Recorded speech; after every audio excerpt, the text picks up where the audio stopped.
Hello, I'm Bernard Hickey from interest.co.nz and welcome to a special economic weather report brought to you in association with BNZ.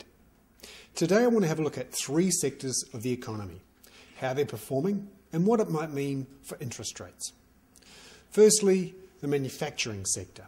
We got a report out in the last week from Business New Zealand and the BNZ, a survey of the manufacturing sector showing a big drop-off there in the last month or so. Now this is because orders from overseas are down. And this is a bit of a blow for the economy because we were expecting a reorientation of the economy from the consumption and housing sector to the production and manufacturing sector and exports. But this slowdown suggests that economic growth overseas has slowed a bit, and it's also slowing a bit in Australia. That's one for us to watch. Secondly, the services sector, so things like telecommunications, banking, education, health, that sort of thing. And a survey out today from Business New Zealand and BNZ, the PSI survey, shows activity there down to its lowest level since October last year. A bit of a drop-off in July for a bunch of reasons. We're seeing a drop-off in employment, but we're also seeing a drop-off in new orders. And finally, the third sector, the retailing sector, which has struggled in the last 6 to 12 months or so. Some figures out on Friday showed retail sales actually rising quite sharply and more than many had expected. But when you dug below the numbers, you could see they were largely because of extra discounting. Many will have seen shops offering 40, 50% off, and certainly the volumes were up, but it turned out and largely because of this discounting. So people were getting in there and buying. There also seems to be some activity before the GST increase on October the 1st.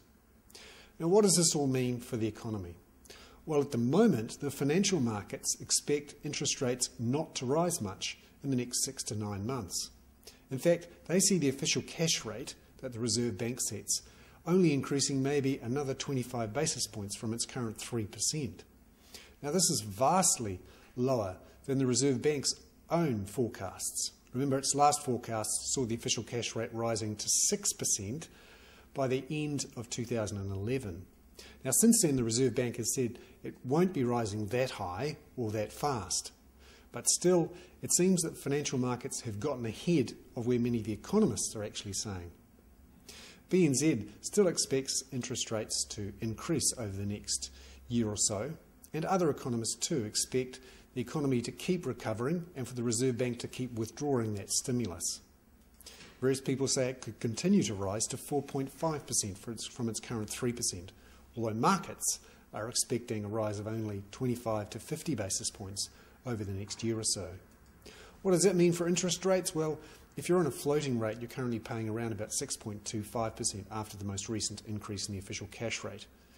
And if interest rates with the official cash rate were to go to that 6% mark, which was originally forecast back in June, then you're looking at floating mortgage rates of around 8.5%, 9%. But if they were to rise only another 25 basis points to 50 basis points in the next year or so, as the financial markets are predicting, then you would only see the floating rates up towards that 6.5%, 6.75%, 7% mark. It all depends on the outlook for global and local economic growth. And right now we're on the cusp of knowing whether the recovery is genuine and whether it will continue to zip on up, or whether we go into some sort of slow recovery, some sort of almost double dip style thing. Depends too what's happening overseas. There we have it, another economic weather report brought to you in association with BNZ.